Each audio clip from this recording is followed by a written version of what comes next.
Target classes में आपका स्वागत है। टारगेट क्लासेस मैथ्स और फिजिक्स की ऑनलाइन एवं ऑफलाइन क्लासेस कराती है। यूट्यूब में मेरे जो वीडियोस अब मैं डाल रहा हूं, उम्मीद करता हूं कि आपको वो वीडियोस अच्छे लगेंगे। अगर आपको कोई भी सजेशंस देना है तो जरूर अपने सजेशंस, अपने राय मुझे दें, मुझे अवगत कराएं। मैं इन वीडियोस को और रोचक और ज्यादा से ज्यादा इंटरेस्टिंग बनाने की कोशिश करूंगा। मेरे YouTube चैनल को लाइक करें, सब्सक्राइब करें, शेयर करें और अपने दोस्तों को भी प्रेरित करें, उनको भी मेरे इस चैनल के बारे में बताएं। धन्यवाद।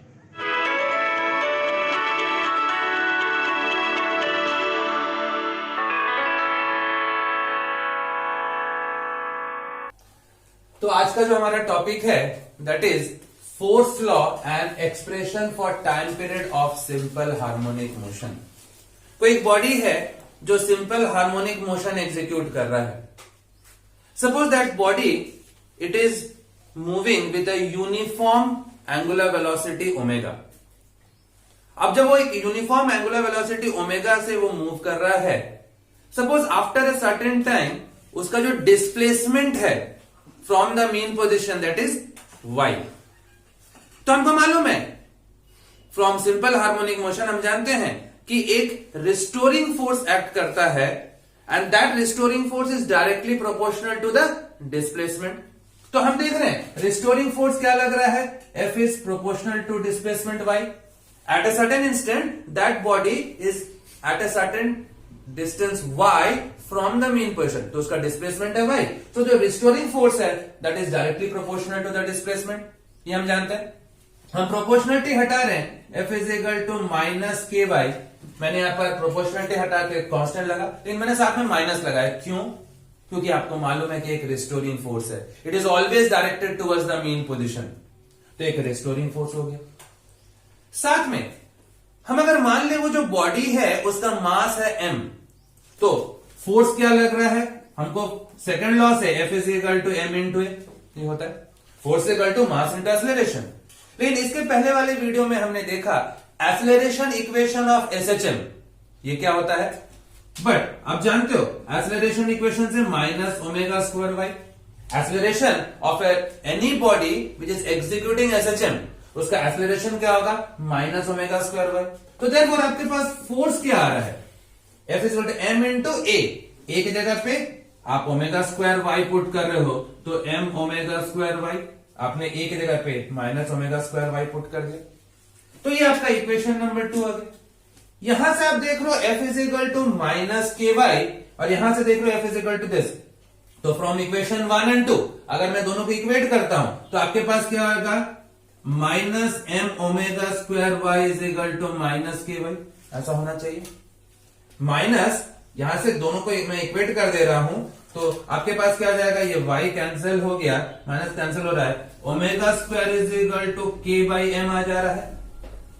Omega square is equal to K by M, मतलब आपके पास आ रहा है omega is equal to root over K by M, ये आ जा रहा है। But what is omega? Omega हमने कहा omega is your angular velocity, that constant angular velocity with which that body is executing SHM, ये ओमेगा हो गया।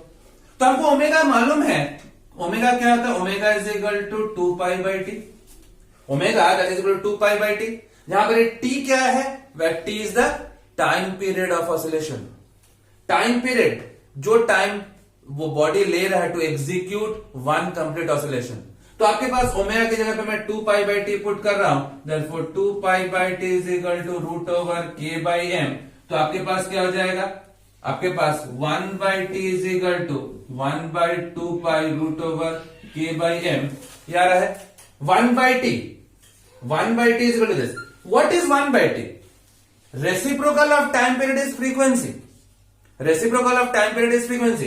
तो यहां से 1 बाई टी मतलब, और frequency nu is equal to 1 by 2 pi root over K by M, ये आपका फ्रीक्वेंसी आ गया, क्योंकि टाइम पीरियड का रेसिप्रोकल फ्रीक्वेंसी होता है। So 1 by T is equal to nu, तो फ्रीक्वेंसी आ गया। तो टी क्या हो जा रहा है, टी इज इक्वल टू कितना हो जा रहा है, टी इज इक्वल टू, आप यहां से इसको पलट दीजिए, t is equal to 2 pi root over m by K, ये होना चाहिए टाइम पीरियड। इसका आपने इन्वर्टेंडो कर दिया, इसको आपने इन्वर्टेंडो कर दिया, तो टाइम पीरियड क्या आ जा रहा है, time period of oscillation 2 pi root over m by K. और अगर अपन जनरल टर्म्स में अगर बात करें, इन जनरल हम क्या कहते हैं, इन जनरल टर्म्स हम देखते हैं t is equal to 2 pi root over inertial factor by spring factor, ये हम इन जनरल हम लोग टाइम पीरियड को एग्जीक्यूट करते हैं। तो क्या हो रहा है, कोई एक बॉडी है जो एक सिंपल हार्मोनिक मोशन एग्जीक्यूट कर रहा है, it is executing simple harmonic motion with a constant angular velocity, uniform angular velocity omega. तो आपके पास मालूम है the restoring force acting on that body is directly proportional to the displacement. आपने proportionality घटाया तो माइनस के, क्योंकि माइनस साइन क्यों, क्योंकि बॉडी जो है उसमें जो फोर्स जो लग रहा है दैट इज रिस्टोरिंग फोर्स, उसको वापस अपने ओरिजिनल फॉर्म में, आप अपने ओरिजिनल मीन पोजीशन पे लाने की कोशिश कर रहा है, इसलिए आपने यहां पर माइनस के यूज किया। साथ में सेकंड लॉ से आपको मालूम है F is equal to m into a होता है, मास इंटू एक्सेलरेशन। एंड आपको एक्सेलरेशन इक्वेशन ऑफ SHM मालूम है, एक्सेलरेशन क्या होता है, माइनस ओमेगा स्क्वायर वाई। आपने पुट किया, दोनों को इक्वेट किया आपने, ओमेगा आ गया आपके पास। What is omega, 2 pi by T. आपने पुट किया तो वहां से फ्रीक्वेंसी आ गया, reciprocal of frequency is time period of SHM आ जा रहा है आपके पास। So that is your time period of SHM of any body which is execute a simple harmonic motion with a uniform angular velocity omega. ठीक है, that is your simple pendulum. अब सबसे पहले तो अपन ये बात कर लेते हैं कि simple pendulum होता क्या है। A simple pendulum, it consists of a heavy point mass which is suspended by means of an inextensible string. ये जो string जो है वो एक inextensible string है, ये जो स्ट्रिंग है वो एक वेटलेस स्ट्रिंग है। तो this point mass is suspended by means of this inextensible string which is weightless, which is perfectly elastic, and this pendulum is free to oscillate, ये फ्रीली ऑसिलेट कर रहा है। हम मान ले रहे हैं कि जो स्ट्रिंग है उसका लेंथ है L। After a certain time जो पेंडुलम है वो यहां पर पहुंच जा रहा है, सच दैट उसका जो वर्टिकल एंगल जो है, वर्टिकल डिस्प्लेसमेंट कितना हो जा रहा है, थीटा हो जा रहा है। इस वर्टिकल लाइन से उसका डिस्प्लेसमेंट कितना है, थीटा हो जा रहा है। ये जो सिंपल पेंडुलम जो है, वेट हमको मालूम है, weight always acts perpendicularly downwards. Weight जो है mg डाउनवर्ड एक्ट कर रहा है। अब आप देख लो कि यहां से एक रिस्टोरिंग फोर्स, ये टेंशन जो होता है, tension always acts towards the point of suspension.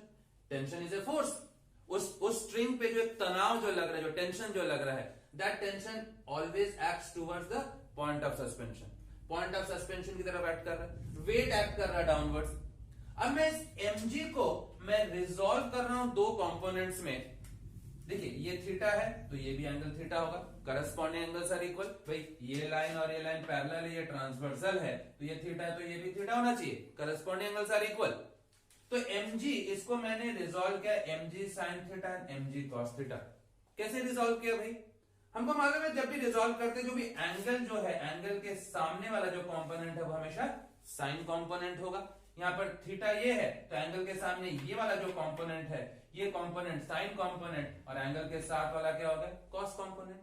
तो ये mg sin थीटा अगर हुआ तो इसका पैरेलल ये भी आपका mg sin थीटा, जबकि ये आपका mg cos थीटा हो जा रहा है। तो आपने इसको रिजॉल्व किया तो आप देख लो ये mg sin थीटा जो है ये क्या कर रहा है, वो पेंडुलम को वापस अपने मीन पोजीशन पे लाने की कोशिश कर रहा है। मतलब जो रिस्टोरिंग फोर्स जो लग रहा है वो कौन सा है, mg sin थीटा। सो ये mg sin थीटा, तो हम कह रहे हैं रिस्टोरिंग फोर्स कितना लग रहा है, रिस्टोरिंग फोर्स आपको लग रहा है आपके पास mg sin थीटा। अब सवाल है, चूंकि ये पेंडुलम ऑसिलेट कर रहा है तो उसमें टॉर्क लग रहा है। What is torque, it is a turning action of a force. तो टॉर्क कितना लग रहा है, torque acting on it, torque is equal to force into distance.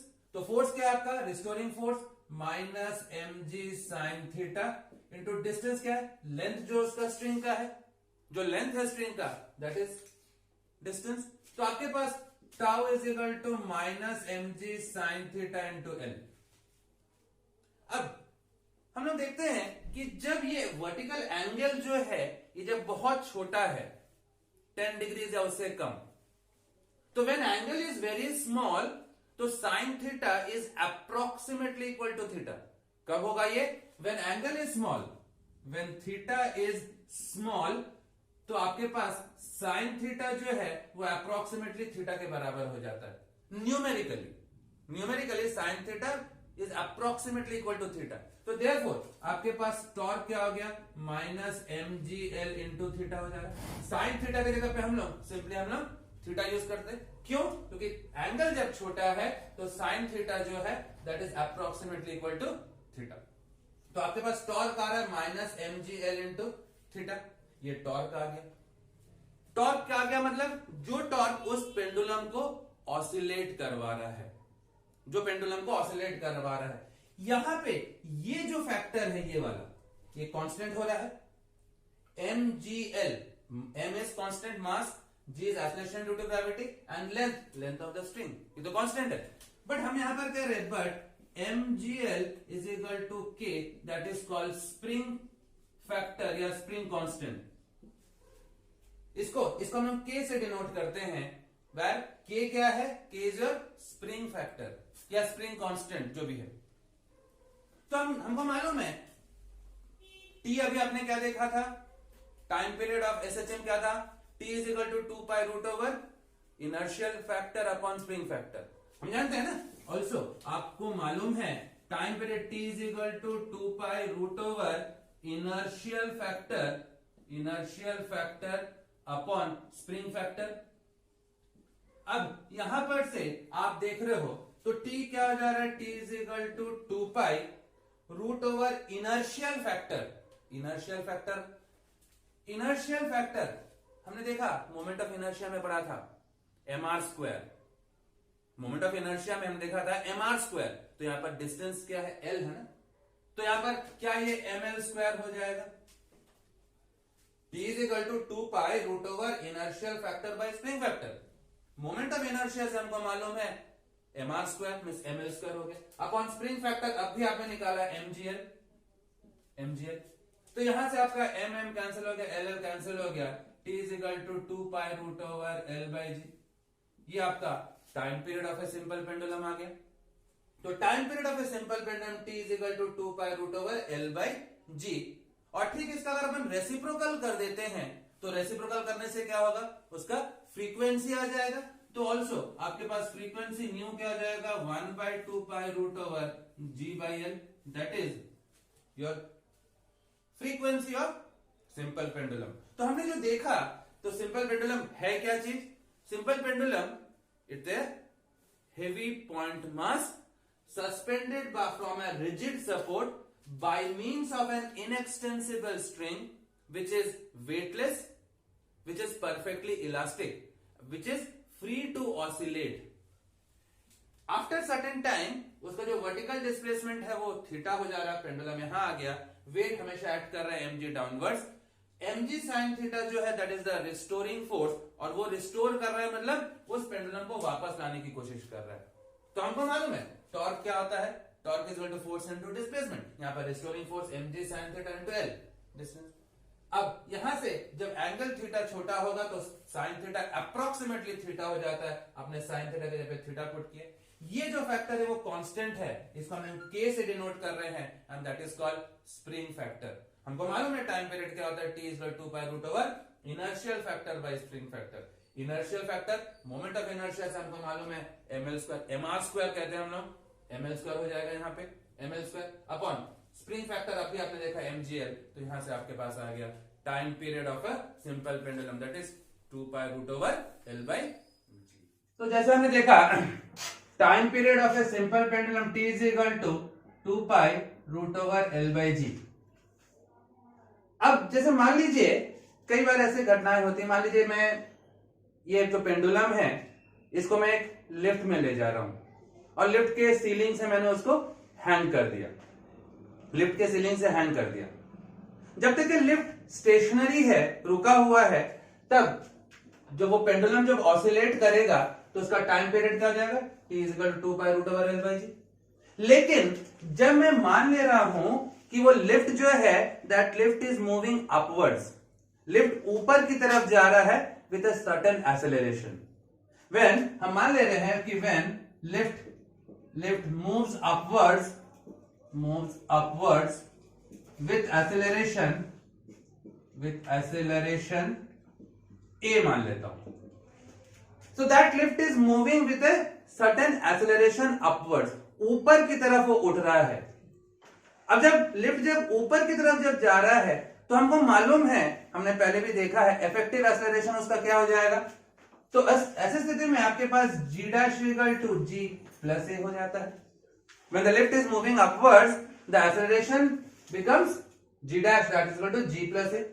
और अगर एक्सेलरेशन ड्यू टू ग्रेविटी में अगर चेंज हो रहा है तो टाइम पीरियड में क्या चेंज होगा, तो टाइम पीरियड हो जाएगा t', मैंने यहां पर मान लिया नॉर्मल कंडीशन में when the pendulum is hang with a stationary lift, तो टाइम पीरियड था t = 2π√L/g।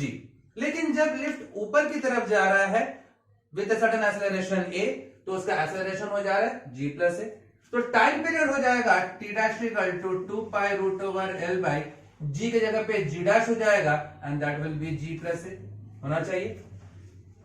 अब मैं अगर दोनों को डिवाइड करता हूं, डिवाइडिंग 2/1, तो क्या हो जाएगा आपके पास t'/t, this by this, equation 2 को डिवाइड कर रहा हूं बाय इक्वेशन 1, तो दिस बाय दिस, मैंने दोनों को डिवाइड किया, तो क्या हो जाएगा आपके पास 2π√L/g+a डिवाइडेड बाय 2π√L/g, ऐसा होना चाहिए। तो आपके पास आ रहा है t'/t = √g/√g+a, ऐसा आ जाएगा। अब आप इस रेशियो को देखिए, यहां पर डिनोमिनेटर बड़ा है, न्यूमरेटर छोटा है, तो डिनोमिनेटर बड़ा है, न्यूमरेटर छोटा है, इसका मतलब क्या हो रहा है, दैट इंप्लाइज न्यूमरेटर बड़ा है, डिनोमिनेटर छोटा है, मतलब यहां पर भी न्यूमरेटर बड़ा होगा और डिनोमिनेटर छोटा होगा, मतलब t' < t हो जा रहा है, t' t से छोटा हो गया, और t' t से छोटा हो गया मतलब टाइम पीरियड ऑफ ऑसिलेशन जो है अब वो कम हो गया है। टाइम पीरियड ऑफ ऑसिलेशन कम हो गया मतलब वो कम समय में एक बार पूरा ऑसिलेट कर लेगा, that pendulum will oscillate faster. Time period कम होना का मतलब क्या, इट विल ऑसिलेट फास्टर, तेजी से ऑसिलेट करने लगेगा। कब, when that pendulum is taken to a lift which is moving upwards with a certain acceleration. Time period fast हो गया, टाइम पीरियड फास्ट हो गया, time t't, time period fast हो गया, कम समय में वो ऑसिलेट कर जा रहा है। तो ऐसी स्थिति में क्या होगा, तो जो क्लॉक जो होगा, जिस भी क्लॉक में मान लीजिए वो पेंडुलम लगा हुआ है, दैट क्लॉक तेजी से भागने लगेगा उसका कांटे, मतलब the clock will gain time, the clock will gain time. क्यों, क्योंकि उसका टाइम पीरियड कम हो गया, कम समय में वो ऑसिलेट कर जा रहा है, so the time period will become less, the clock will gain time। अब अगला कंडीशन आता है, मान लीजिए अब ये केस 1 था आपके पास, मान लीजिए केस 2 की बात करें अपन, जब लिफ्ट इज केस 2 में the lift is moving downwards. अब वो लिफ्ट नीचे की तरफ आ रहा है विद अ सर्टेन एक्सेलरेशन। जब लिफ्ट नीचे की तरफ आ रहा है विद अ सर्टेन एक्सेलरेशन, अब उसका एक्सेलरेशन क्या हो जाएगा, g' = g-a। हमको मालूम है कि when the lift moves downwards the effective acceleration क्या हो रहा है, कम हो जा रहा है, तो क्या हो जा रहा है, g' = g-a हो जाएगा। तो अब इसका टाइम पीरियड कितना हो जाएगा, t' क्या हो जाएगा, 2π√L/g के जगह पे ये g-a आ जाएगा, आना चाहिए। अब इसी हिसाब से जैसे मैंने अगर इनको डिवाइड किया तो अब क्या हो जाएगा, implies t' is greater than t आ जाएगा। दोनों का आप डिवाइड कर दीजिए, दोनों का आपने जब डिवाइड किया तो डिवाइड करने से क्या हो रहा है, t' is greater than t आ जा रहा है। t' ग्रेटर देन t मतलब अब वो टाइम पीरियड उसका बढ़ जा रहा है, टाइम पीरियड बढ़ रहा है मतलब उसे ज्यादा समय लग रहा है उसको ऑसिलेट करने में, एक बार कंप्लीट ऑसिलेशन करने में इट टेक्स मोर टाइम। अब जब ज्यादा समय लग रहा है मतलब the clock will lose time, clock जो है वो स्लो हो जाएगा। 10 बजना था तो 9:50 ही हुआ। तो क्या हो रहा है, दो केसेस आपने देखा। पहला में आपने देखा the pendulum is fitted to a lift and that lift is moving upwards with a certain acceleration. ऐसी स्थिति में टाइम पीरियड जो है वो कम हो गया। पेंडुलम का टाइम पीरियड कम होना मतलब कम समय में वो ऑसिलेट कर जा रहा है, मतलब the clock will gain time. Case 2 में आपने देखा if it is fitted to a lift it is moving downward with a certain acceleration, तो क्या होगा, टाइम पीरियड जो है वो बढ़ जाएगा। It takes more time to oscillate once, मतलब द क्लॉक जो है वो स्लो हो जाएगा, इट विल लूज टाइम। कई बार ऐसा होता है, मान लीजिए कि आपने इस पेंडुलम को फिट किया to a lift and that lift now falls freely. Case 3 मान लेते हैं अपन। Case 3, this pendulum is fitted to a lift and that lift is falling freely. अगर फ्री फॉल हो रहा है, फ्री फॉल हो रहा है तो ऐसी स्थिति में क्या होगा, जी ट्रिपल डैश जो है 0 हो जाएगा। When the lift falls freely, freely falling lift में एक्सेलरेशन ड्यू टू ग्रेविटी क्या हो जाएगा, 0 हो जाएगा।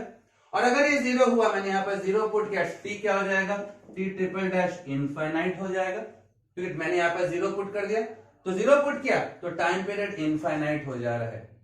टाइम पीरियड इनफाइनाइट होना मतलब the pendulum will stop oscillating।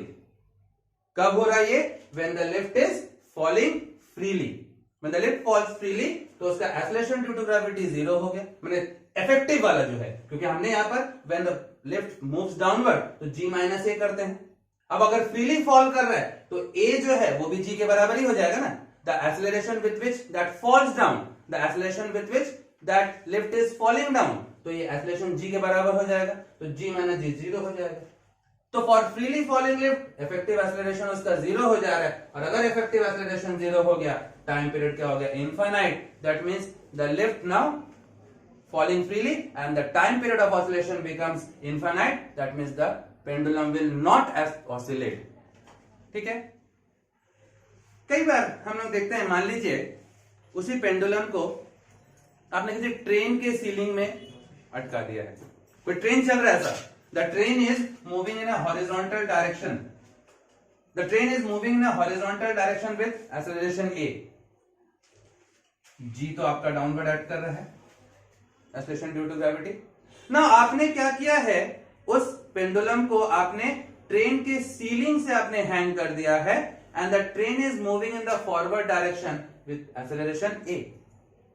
तो अब ऐसी स्थिति में what will be the effective acceleration, by parallelogram law. यहां पर हम पैरेललोग्राम लॉ अप्लाई कर लेते हैं। केस 4 पैरेललोग्राम लॉ अप्लाई कर रहे हैं तो आपके पास इफेक्टिव एक्सेलरेशन क्या हो जाएगा, g4 dash, that will be, parallelogram law क्या कहता है, रिजल्टेंट क्या आएगा, हमको मालूम है पैरेललोग्राम लॉ से, resultant r is equal to root over p square plus q square plus 2pq cos theta होता है। अगर यहां से हम देख रहे हैं हॉरिजॉन्टल डायरेक्शन में एक्सेलरेशन है a, वर्टिकल डायरेक्शन में है g, तो उसका रिजल्टेंट क्या हो जाएगा, द रिजल्टेंट g4 डैश जो है that will be as according to your parallelogram law. तो पैरेललोग्राम लॉ के हिसाब से root over g square plus a square plus 2ag cos theta होना चाहिए, होना चाहिए। अब एक्सेलरेशन इधर a इधर g, अब a और g के बीच का एंगल थीटा कितना है, 90 डिग्रीज है। बट हम यहां से देख रहे हैं बट थीटा आपका 90 डिग्रीज है, तो cos 90 आपका 0 हो गया, तो इफेक्टिव एक्सेलरेशन आपका हो गया root over g square plus a square. The effective acceleration becomes root over g square plus a square. कब हो रहा है, when that pendulum is fitted to a train, to the ceiling of a train and that train is moving in a horizontal direction। वो horizontal direction में move कर रहा है with certain acceleration a।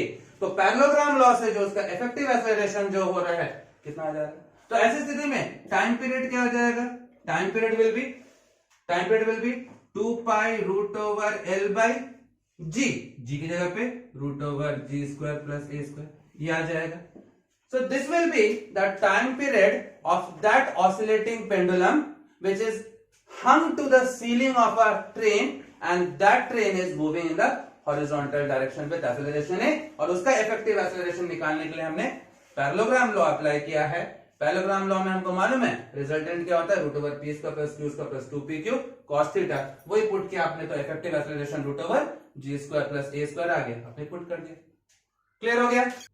अगर आपको मेरा वीडियो पसंद आया हो तो लाइक करें, शेयर करें, सब्सक्राइब करें, और अगर किसी भी टॉपिक में आपको किसी भी प्रकार की कोई दिक्कत हो, कोई सवाल हो, कोई डाउट हो तो कमेंट जरूर करें। कोशिश करूंगा आपके डाउट्स को क्लियर करने की। नमस्कार।